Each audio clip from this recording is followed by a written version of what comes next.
Liane Membis, a senior at Yale University, never entered a pageant until her sophomore year, but now she holds the title for Miss Black America Connecticut and is heading to the national competition next year.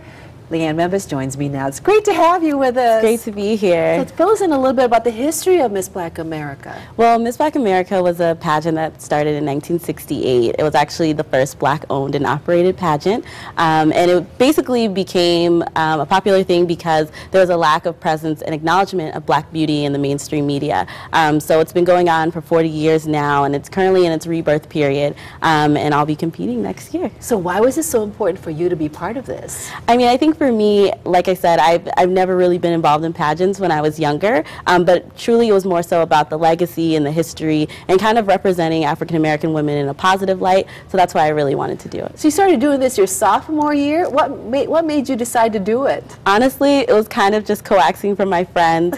I was a part of a pageant for the Zeta chapter of Alpha Phi Alpha fraternity on campus, and I did that, and ever since then my friends were like, you know, you should try for something bigger, and so I just took a shot and went for it, and now I'm Miss Black America Connecticut. All right, what advice do you have for young women who want to go into a pageant, perhaps who say, oh, maybe that's not for me?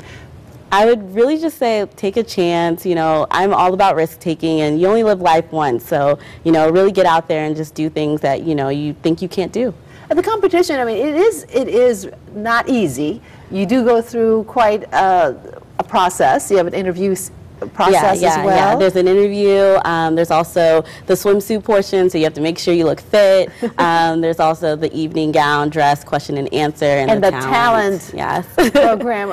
I understand that you actually wanted to do something different initially. Right. And that was what? Fire breathing? Fire breathing, yeah. I initially wanted to do fire breathing, but I wasn't able to because the fire marshal said no, that it was a safety hazard. So I ended up doing, switching my routine around and doing a Indian fusion dance and a flag dance as well. And we have pictures of that, and there it is. And so you're doing it right here. Yeah.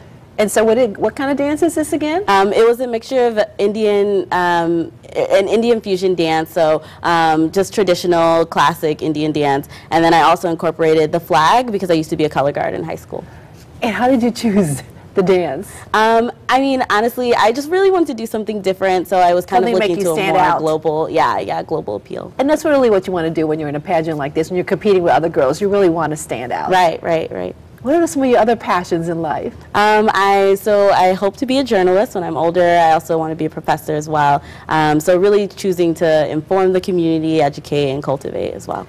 Your platform, do you have to have a platform for this pageant? Yes, my platform is improving literacy within the African American community. Improving literacy? Yes, yes. So I'm hoping to go out into the community, do a lot of read-ins in classrooms and host book drives and things like that. Do you think that's a major challenge in the African American community? Yeah, it definitely is. Actually, 40% of our fourth graders right now are illiterate within the United States. So that's definitely something that we really need to seek to get out and try to work on improving. And you as a role model, being Miss Black America Connecticut and teaching these kids, it's got to help them to see you being out there with them. Right, right, right. And I'm really excited to have the opportunity to go out there and do that service as well. So when you're working with these kids, what are you seeing when you're talking to them about reading and writing? I mean, I think a lot of it is about a lot of students just don't know the importance of it and being able to speak orally well and write clearly and things like that. And a lot of it's like, you know, they don't really get that